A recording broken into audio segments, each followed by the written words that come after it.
Acclamez le Seigneur pour la vie du pasteur.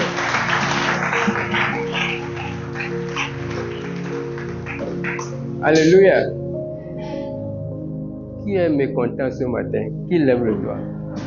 Est-ce qu'il y a une seule personne qui est mécontent ce matin? J'espère que tout le monde est content. Vous êtes content d'être devant Dieu Seigneur ce matin? Hein? Bien, nous allons écouter la parole de Dieu. Mais avant d'écouter cette parole de Dieu, nous allons faire un test. J'espère que la plupart d'entre vous possèdent des téléphones Android. Certains en ont. Hein? Vous en avez? Bon, toute la semaine, sur mon portable, je lis un message qui nous arrive du pasteur. Vous avez remarqué ça aussi? Hein? Qui a remarqué? Levez le doigt. Qui a fait cette remarque? Voilà. Donc ce matin, nous allons faire un test. C'est à cause de ce test que je demande si vous avez lu ce message.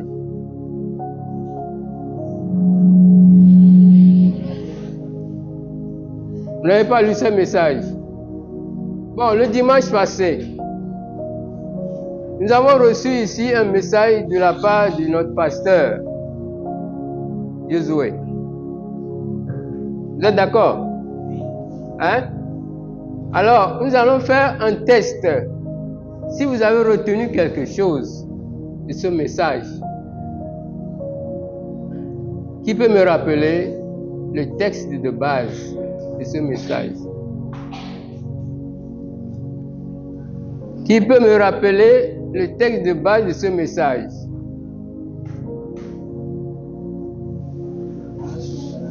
Hein? Le texte. Le verset ou bien le chapitre de la Bible utilisé pour ce message.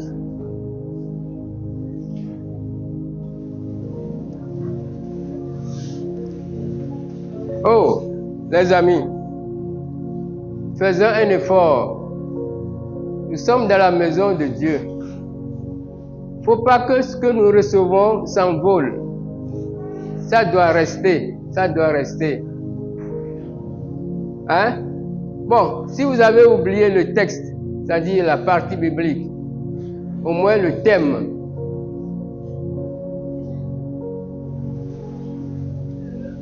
Lève-toi et parle. Il s'agissait du meneur et du suiveur, le follower. C'est ça, non? Bon. Donc, c'est dans Daniel. Vous êtes d'accord? C'est dans Daniel. De 1 à 17. Bien. Donc, le pasteur nous parlait du meneur et du suiveur. Vous êtes tous d'accord avec moi? Bon. On a énuméré certaines caractéristiques. Hein? Des caractéristiques du meneur, qui peut me rappeler au moins 2. Et vous avez vos notes, vous avez vos cahiers. Vous pouvez jeter un coup d'œil. Notre rôle, c'est de vous répéter. De vous répéter tous les jours ce que vous avez appris. Ce que vous avez appris, on répète et ça va rentrer un jour. Ça va rester un jour. Oui, les caractéristiques du meneur. Oui. Lève-toi par la haute voix.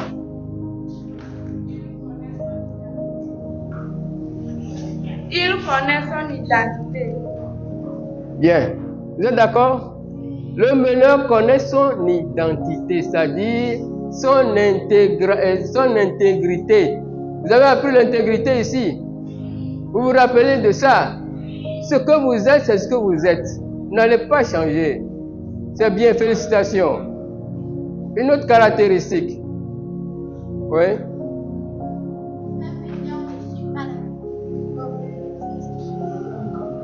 Un meneur ne suit pas la foule. Voilà, un meneur ne suit pas la foule. Félicitations. Autre chose.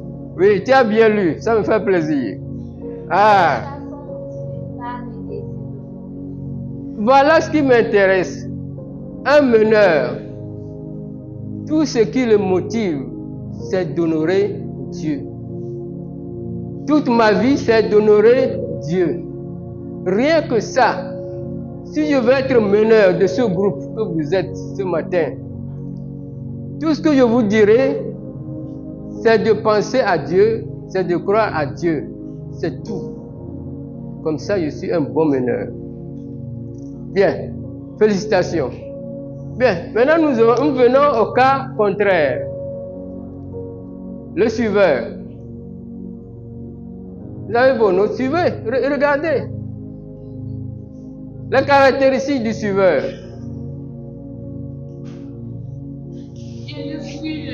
Il suit la foule. Le suiveur suit la foule. Autre chose. Bon, un autre. Bon, toi, tu as beaucoup lu. Vas-y. Ah oui, c'est non, c'est ça. Bon, vas-y. Ces choix sont motivés par les désirs d'être acceptés par les autres. Bon. Nous sommes dans un monde de suivisme. Vous savez ce qu'on appelle suivisme? Un monde de suivisme, c'est ce monde qui domine la terre présentement.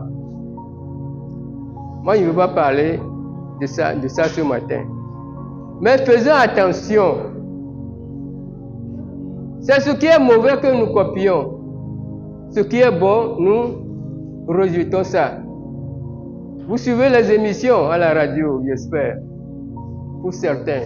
Vous suivez les télés, mais c'est des films que vous suivez. Vous n'écoutez pas les journaux.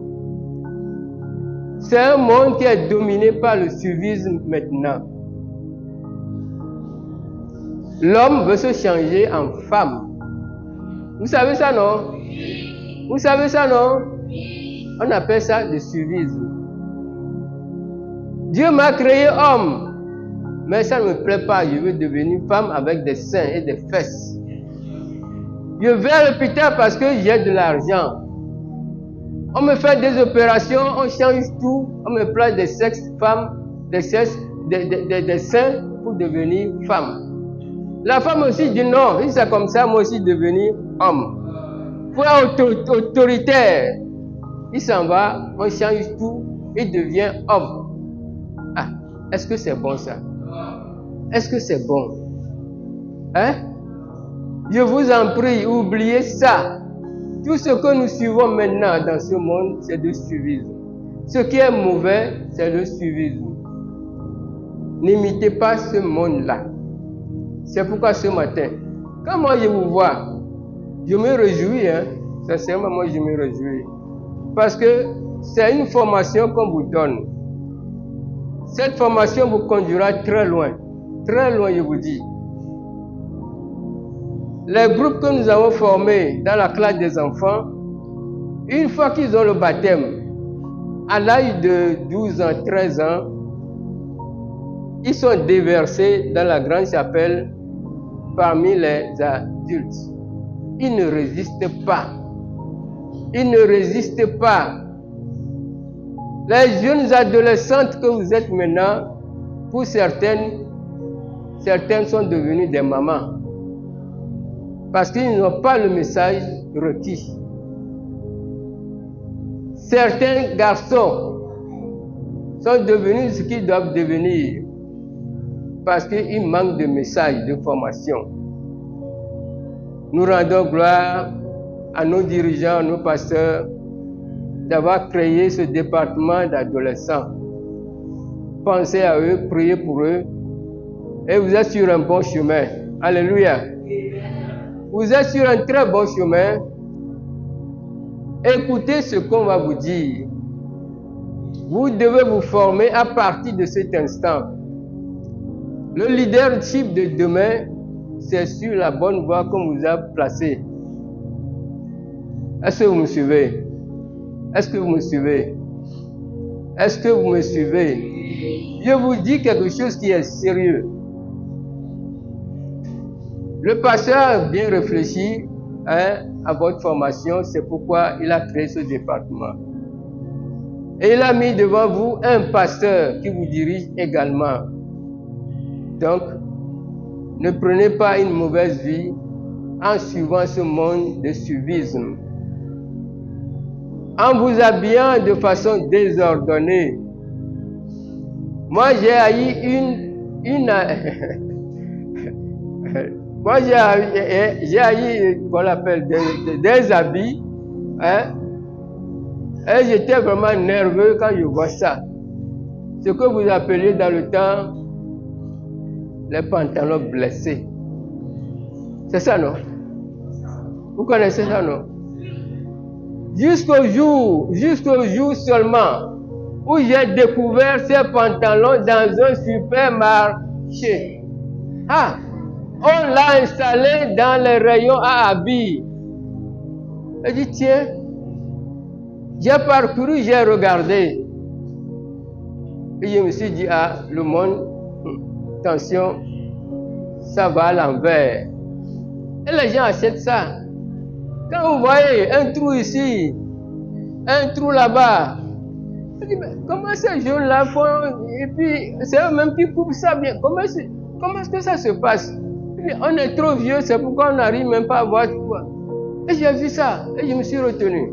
Donc ce matin, mes amis, nous fermons cette page, le test est passé, et nous allons revenir au message du jour.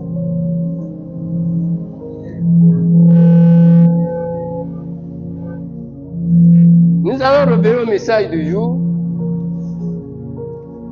Vous allez prendre votre Bible.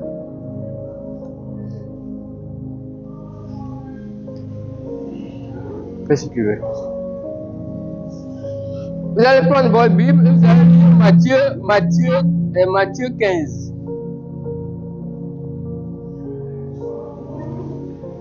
Vous allez lire Matthieu 15, au verset 13.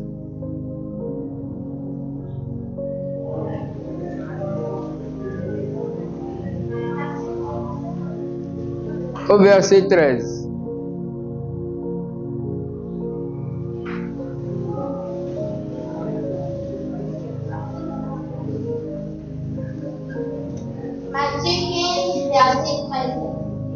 Il répondit, toute plante que n'a pas planté mon Père sera déracinée.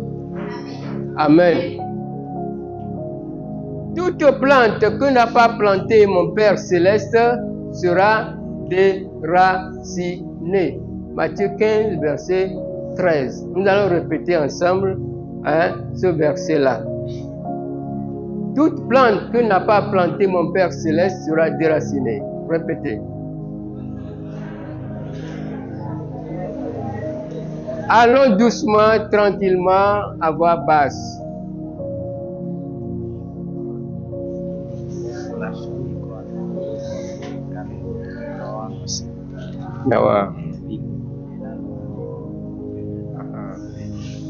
Toute plante que n'a pas planté mon Père sera déracinée. Répétez.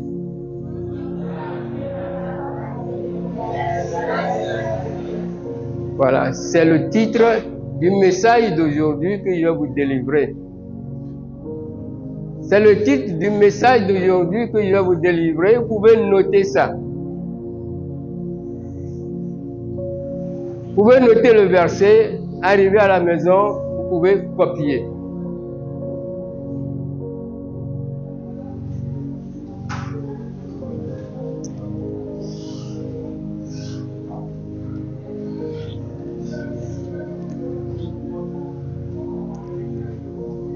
Alors, nous allons maintenant ouvrir Luc 8 et à partir du verset 28.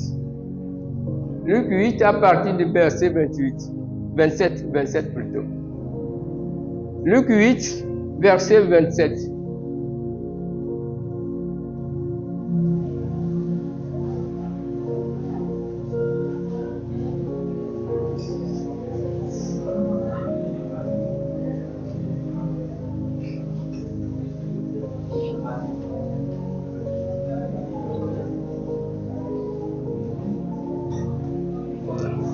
Un bon lecteur. Un bon lecteur. Luc 8, verset 27. Tu lis calmement, tranquillement, jusqu'au verset 31. Luc 8, verset 27 au 34. Lorsque Jésus fut descendu à terre, il vint au-devant de lui un homme de la ville qui était possédé de plusieurs démons. Depuis longtemps, il ne portait point de vêtements et avait sa demeure non dans une maison, mais dans les sécules.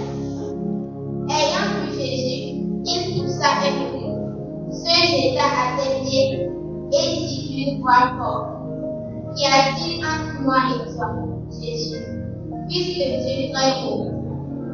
Je t'en supplie, ne me tourmente pas. Car Jésus commandait à l'esprit impur de sortir de cet homme, dont il s'était emparé depuis longtemps. On le gardait lié de chaînes et des fers aux pieds, mais il rompait les liens et il était entraîné par le démon dans les déserts. Jésus lui demanda: Quel est ton nom?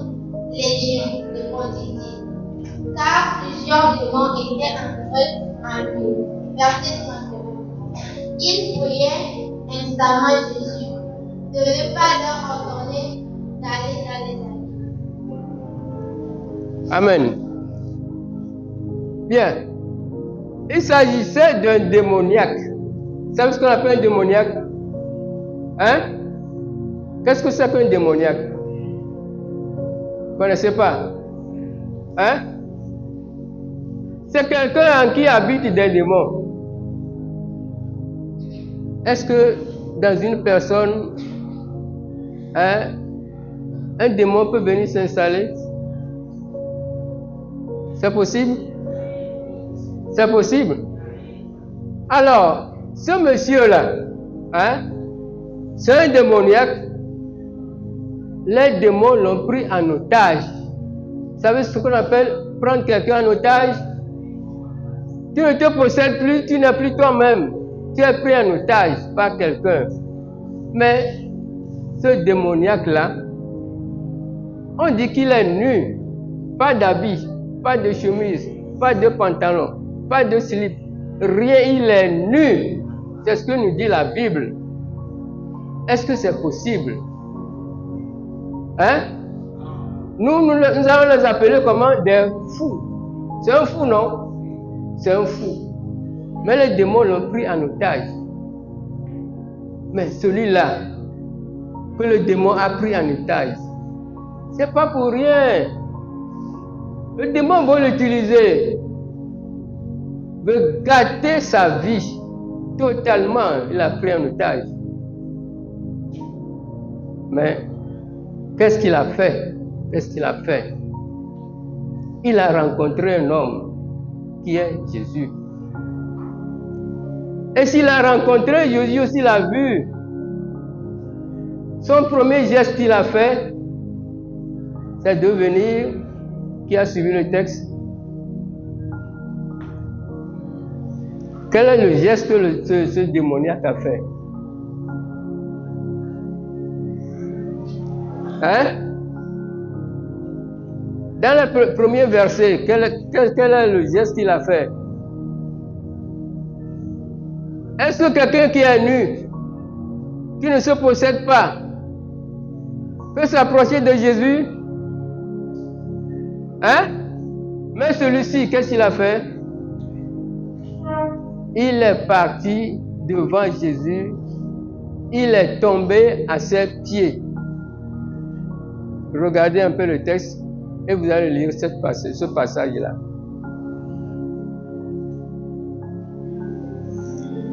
Bon. Vous avez vu? Il est tombé à ses pieds. Et c'est pas pour rien, parce qu'il a entendu parler de Jésus. Il sait qu'avec Jésus, il peut se purifier, il peut se guérir. Les démons qui habitent en eux, en lui, pardon, Les démons qui habitent en lui ne pourront plus le prendre en otage, ne pourront plus résister dans sa vie. Même Jésus, démon, le diable s'est approché de Jésus pour qu'il adore. Quand Jésus a fait 40 jours et 40 nuits de jeûne et de prière, au début de son ministère, le diable, il a voulu le tenter. Il a voulu le tenter pour lui retirer son autorité. Sachant que Jésus a faim, après 40 jours et 40 nuits, qu'est-ce qu'il va faire? C'est de manger, n'est-ce pas? Le diable s'est approché de Jésus, il a dit, si tu es le Fils de Dieu, si tu es le Fils de Dieu, ordonne à ces pierres-là, de devenir du pain pour que tu puisses manger. Si vous avez faim et que quelqu'un vous apporte rapidement un pain, qu'est-ce que vous faites? Et vous tombez là-dessus, à toute vitesse, vous avalez même sans marcher, parce que vous avez fait 40 jours de jeûne, sans manger, sans boire. Mais Jésus, calmement, qu'est-ce qu'il a dit? Il est écrit, il est écrit, il est écrit. C'est la parole de Dieu. Il est écrit. C'est pourquoi ce matin, Jésus a dit, l'homme ne vivra pas seulement de quoi? De pain, mais de toute parole qui sort de la bouche de Dieu. La parole de Dieu que vous entendez tous les jours ici, que les moniteurs vous donnent, que le pasteur vous donne, que les invités vous donnent, je vous en prie. C'est un épée que Dieu vous a remis pour vaincre l'ennemi commun qui est Satan. La parole de Dieu. Jésus n'a pas crié feu sur Satan. Il l'a vu. Il a dit, il est écrit que l'homme ne vivra pas seulement de pain, mais de toute parole qui sort de la bouche de Dieu. C'est la parole qui vous donne la victoire sur l'ennemi, les enfants. C'est la parole qui vous donne la victoire sur l'ennemi. Quand vous possédez la parole de Dieu, quand vous étudiez cette parole de Dieu qu'on vous donne tous les jours, quand vous la mémorisez au temps convenu, quand vous serez dans les tentations, quand vous serez dans les rouages du démon, du diable, souvenez-vous seulement de ces paroles. Dites à Satan, il est écrit, tu n'habiteras pas mon corps, ce n'est pas ton corps, ce n'est pas toi qui m'as créé, je suis le temple de Dieu vivant. Tu n'habiteras pas ce temple qui est construit de la main de Dieu. Sors, sors. Il ne va pas résister. Mais le diable, sachant que il est têtu, il a encore avancé vers Jésus pour lui dire, il l'a amené très haut, pour lui montrer toutes les richesses de ce monde, toutes les royautés de ce monde, tous les biens de ce monde. Qu'est-ce que nous aimons, nous, dans la vie? Qu'est-ce que nous aimons? Mais quel on a gagné d'abord? Qui haït l'argent? Qui parmi vous n'aime pas l'argent? Qui lève le doigt? Moi aussi j'aime l'argent. Je suis le premier à aimer l'argent. Qui n'aime pas les maisons à étages, les gratte-ciel? On dit ça c'est à moi. C'est moi, c'est pour moi. Qui parmi vous? Tout le monde. Le diable l'a amené partout. Il a vu les richesses de ce monde. Dans les banques, tous les trésors qu'on a cachés. Le diable lui a montré tout ça. Le diable dit, Jésus,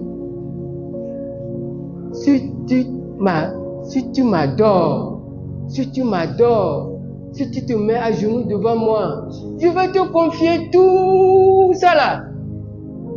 Et dites-moi, qui ne m'a pas accepté parmi vous? Entre nous, qui ne m'a pas accepté parmi vous? Hein? Oui, ça va s'arranger. Mais Jésus est Dieu, 100% Dieu. Jésus est homme, 100% homme. Mais Jésus lui a dit, il est écrit. Ah, j'aime bien cette phrase-là. Il est écrit.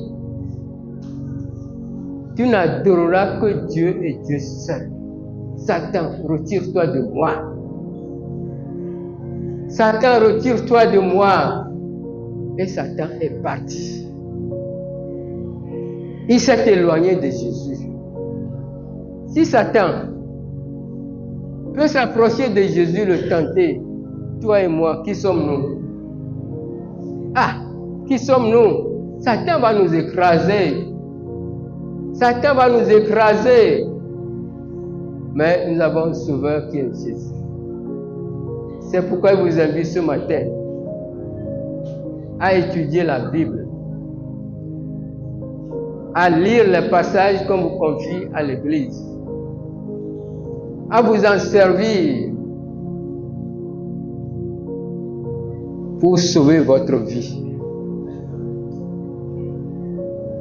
Je vous invite sincèrement ce matin à ne pas négliger ce qu'on vous donne ici. Vous avez cette chance d'être encadré. Nous, on n'avait pas ça. Je vous assure. On n'avait pas ça. On pataugeait de gauche à droite.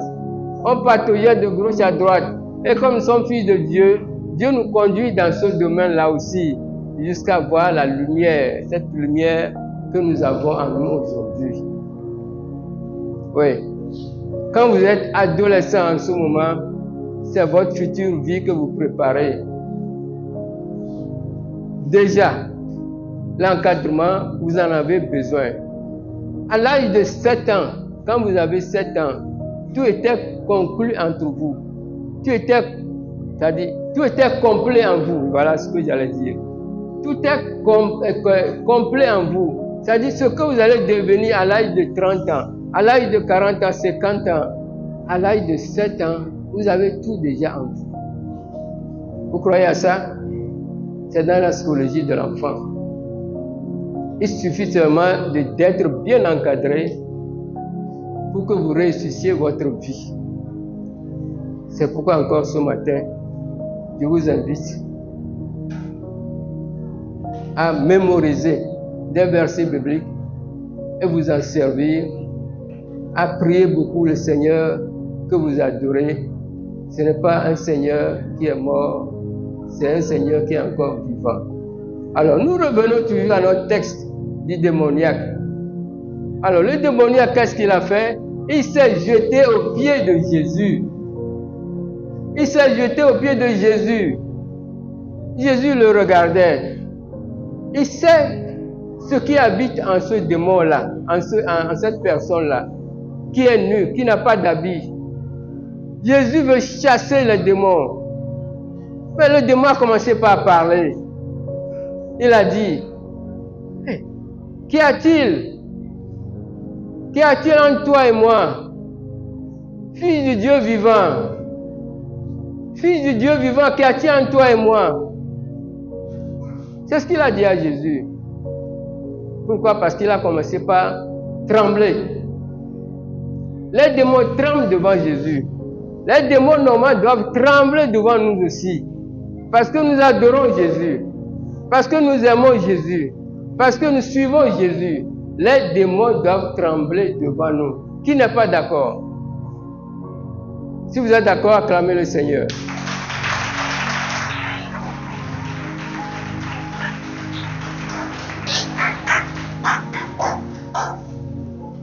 Alors vous allez lire dans Jacques.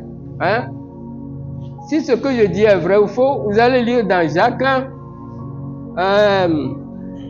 Jacques 2, verset 19. Hein? Jacques 2, verset 19.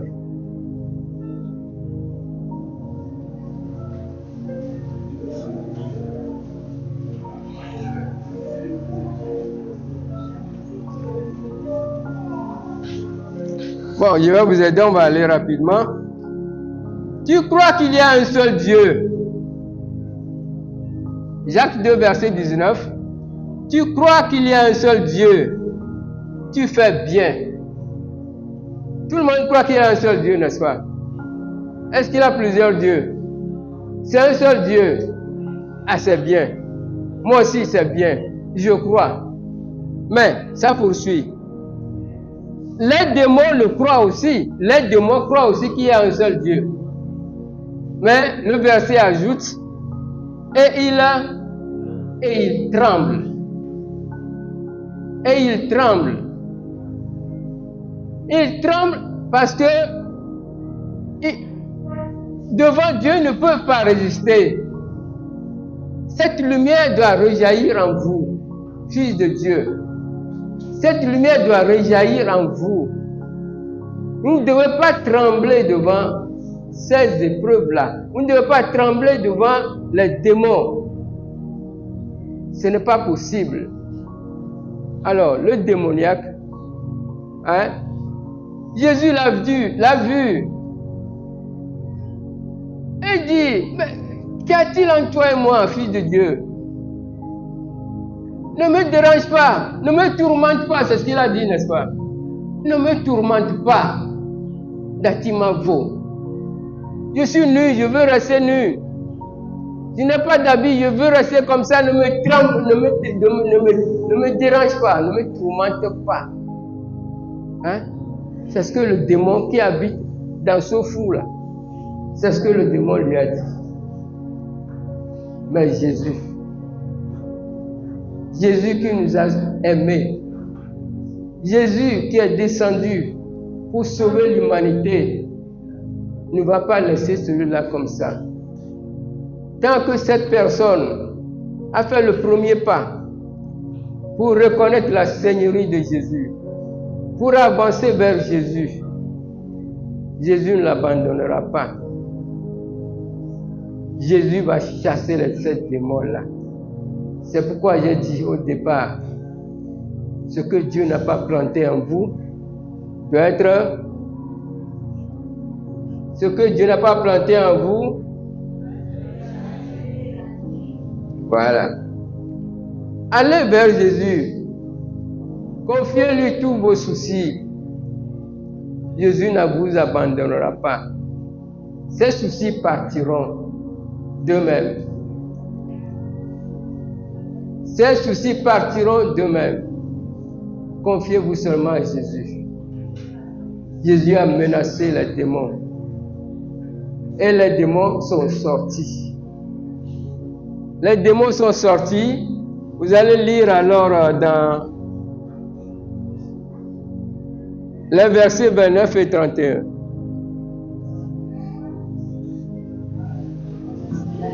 Non.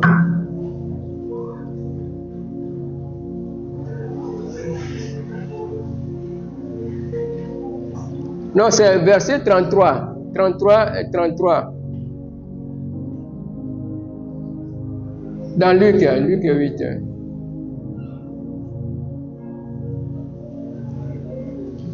N'a pas trouvé? Oh, il n'y a pas de bon lecteur, hein? Luc 8, verset 33.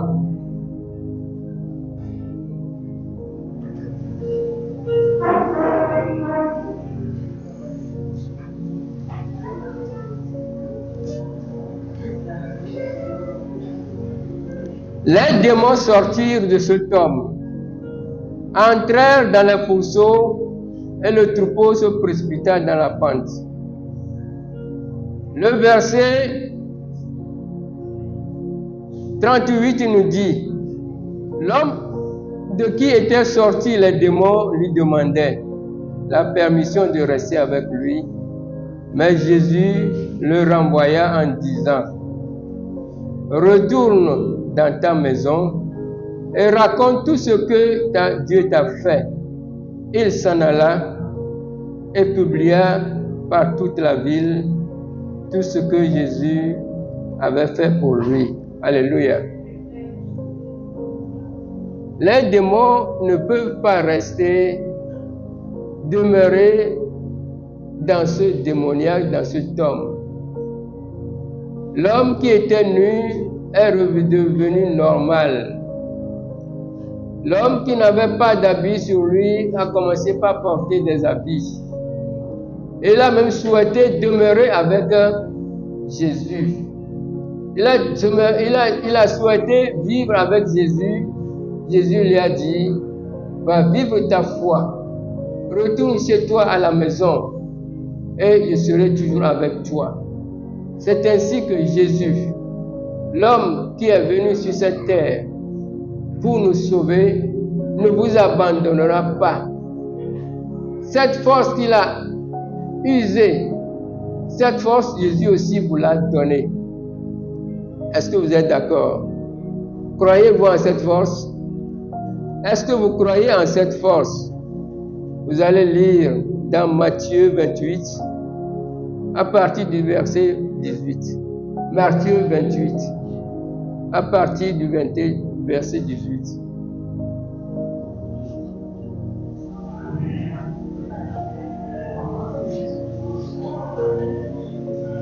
Vous avez vu? Qui a vu? Oh! Matthieu 28.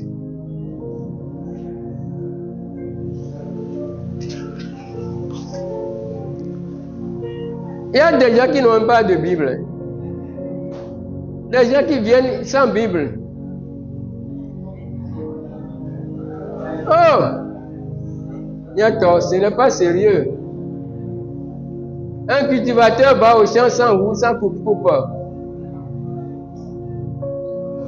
Et vous dites fils de Jésus, serviteur de Jésus, enfant de Jésus, leader de demain.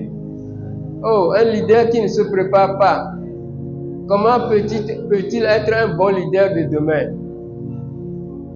Hein? Au moins vous avez vu ce que la Bible, vous pouvez lire ça maintenant. Matthieu 28, verset 18. Jésus s'étant approché leur parla ainsi. Tout pouvoir m'a été donné dans les cieux et sur la terre. Amen. Continue.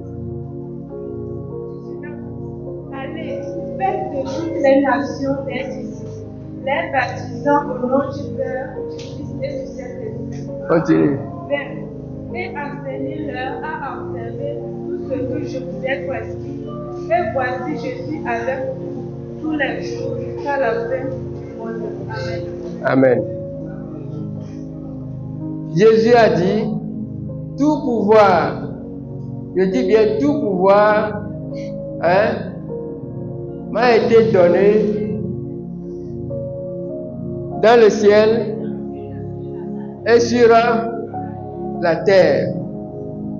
Et il a ajouté dans d'autres versets que je suis avec vous jusqu'à la fin du monde. Est-ce que si quelqu'un est malade maintenant, c'est Jésus qui va venir en tant que... Bon, est-ce que Jésus va venir physiquement devant vous? Non. Mais Jésus vous a dit, tout pouvoir m'a été donné dans le ciel et sur la terre. Et ce même pouvoir, je vous le donne. Il a dit, je vous le donne. À mon nom, vous chasserez les démons. À mon nom, vous marcherez sur les... Voilà. Je vous en prie. Ne soyez pas naïfs. Ne voyez pas un serpent qui vient. Il va faire quoi? Il va vous mordre. N'allez pas dans les maisons où les démons sont bien assis dans leur château. Vous allez prendre un bon coupe-coupe, un bon gros bâton pour casser. On appelle ça provocation à... Voilà. Ce n'est pas ce que Jésus nous dit. tout pouvoir m'a été donné dans le ciel et sur la terre. Et à mon nom, vous chasserez les démons, vous marcherez sur les serpents et vous serez toujours vainqueurs. Ce n'est pas ça. Ce n'est pas ça que Jésus vous dit, d'aller casser, d'aller briser. Non. C'est pas la parole. Je vous ai dit tout à l'heure, c'est pas la parole seulement que Jésus a vaincu Satan. C'est pas la parole que Jésus a fait fuir Satan de sa personne. Éloigne-toi de moi, Satan.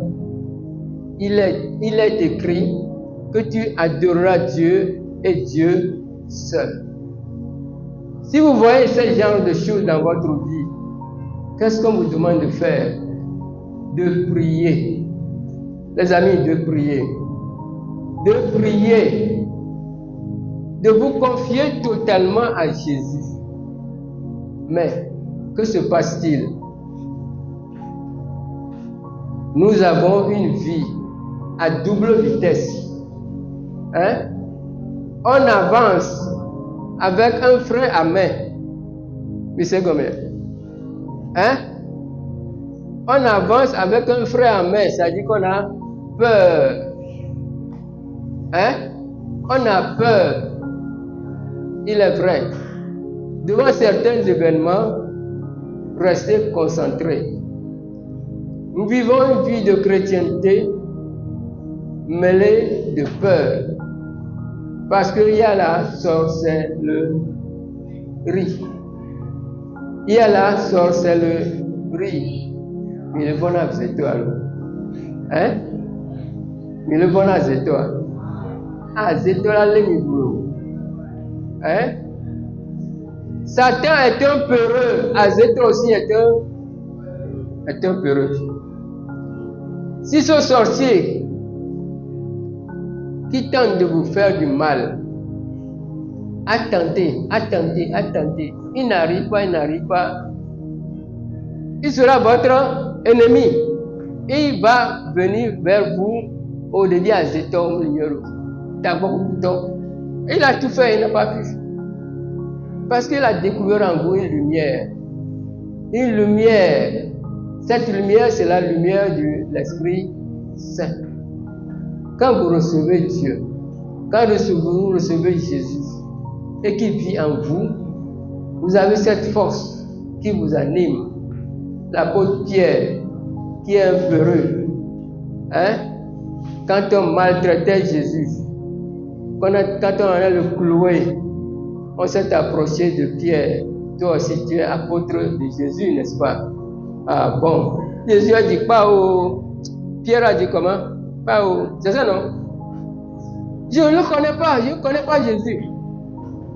Parce qu'il a peur.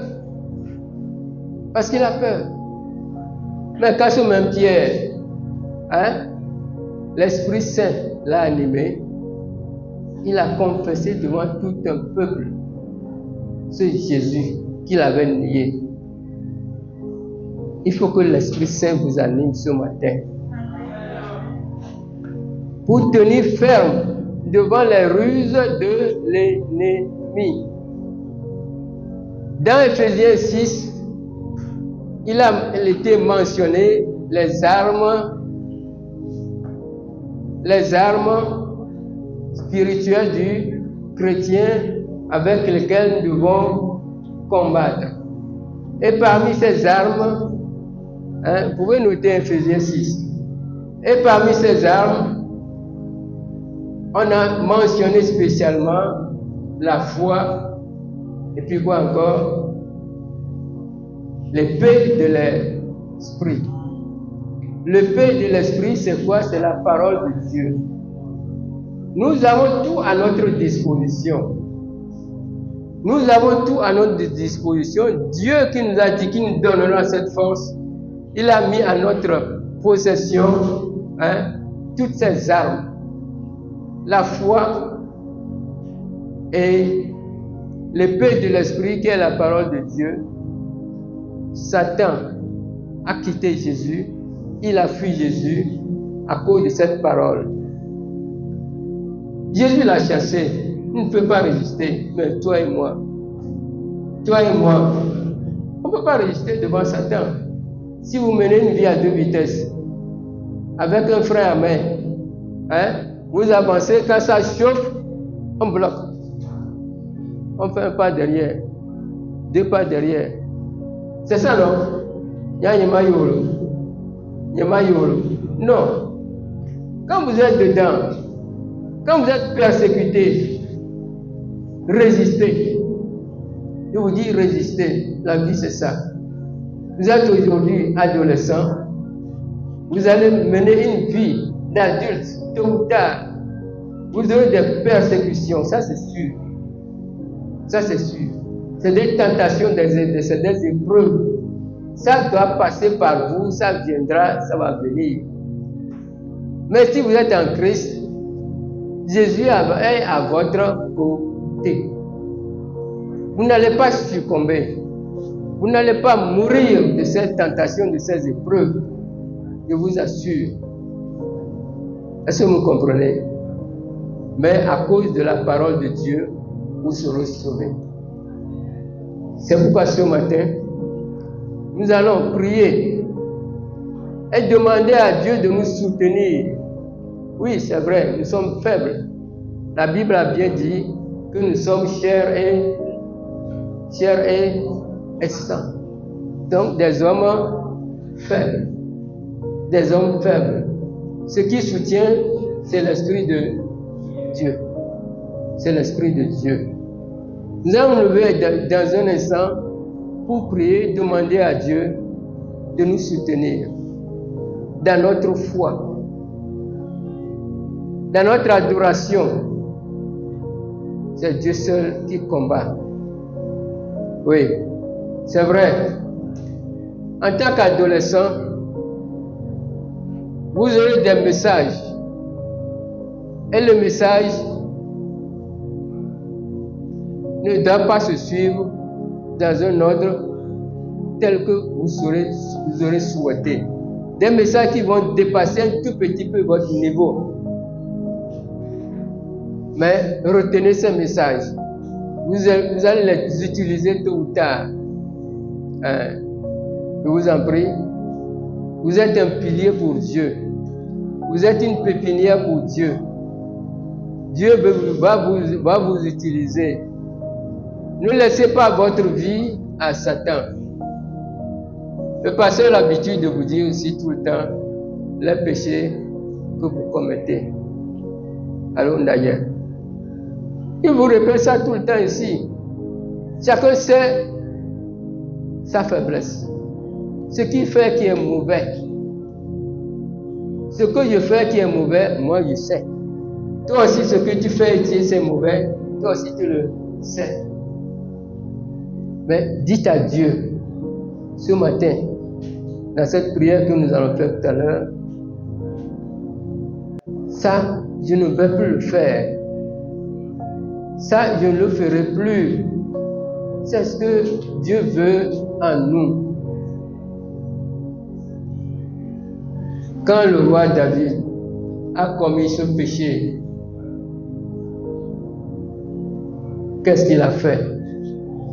Et pourtant, David et Dieu, c'est des amis intimes. Dieu l'appelle comment?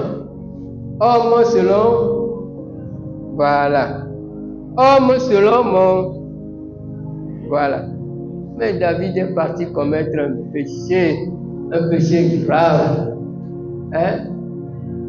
Il ne s'est pas laissé tomber, rester dans ce péché pour périr. Rapidement, il s'est réconcilié avec Dieu. Il est allé sur ses genoux. Oh Dieu, prends pitié de moi dans ta miséricorde. Prends pitié de moi dans ta miséricorde. Et il a ajouté, efface toutes mes transgressions. C'est ce que David a dit. Efface, mon Dieu, efface toutes mes transgressions. Efface toutes mes transgressions. Prends pitié de moi, selon ta bonté. Alors, quand vous tombez dans un péché, ne restez pas dans ce péché. Ne continuez pas dans ce péché. Renoncez. Dites en vous-même, à partir de cet instant, ce que je fais qui est mauvais, à partir de cet instant, je ne vais plus le faire. Si à un instant donné T, vous avez fait ce péché, dites à Dieu, Papa, je reconnais, j'ai fait ça. Dites à ça. Dis à Dieu, ça, papa, c'est ça. J'ai volé. J'ai fait ça là. Moi, je ne vais pas répéter ces choses-là. Vous-même, vous les connaissez. Et mettez-vous à genoux et priez Dieu. Réconciliez rapidement avec Dieu. Dieu va effacer comme un chiffon qu'on passe sur un tableau noir. Il va effacer ces morceaux de craie qui sont dedans. Dieu va effacer vos péchés et va vous rétablir encore dans son amour. Mais si vous avez fait la promesse de ne plus recommencer, ne recommencez pas. Si jamais vous recommencez, vous pouvez tomber une fois, Dieu va vous relever une fois. Mais si vous persistez, comme cet homme-là, que le démon a pris en otage, le démon viendra s'installer en vous. Il vous prendra en otage. Vous deviendrez des drogués. Vous deviendrez ce que vous ne devez pas devenir. Dans vos écoles maintenant, qu'est-ce qui se passe? On vend les drogues. Vous êtes d'accord? Nadia. Mimpognon. Elle est. Il y a des bars aux drogues dans les écoles. On en vend. On les utilise. Ne faites pas compagnie de ces gens-là. Je vous en prie. Je vous en prie. C'est ce qu'on appelle le suivisme. Le monde du suivisme. C'est rentré partout. Ça va commencer par vous. Il faut les fuir. Il faut fuir tous ces événements. Seigneur, mes enfants, ce matin, alors levez-vous et nous allons prier le Seigneur.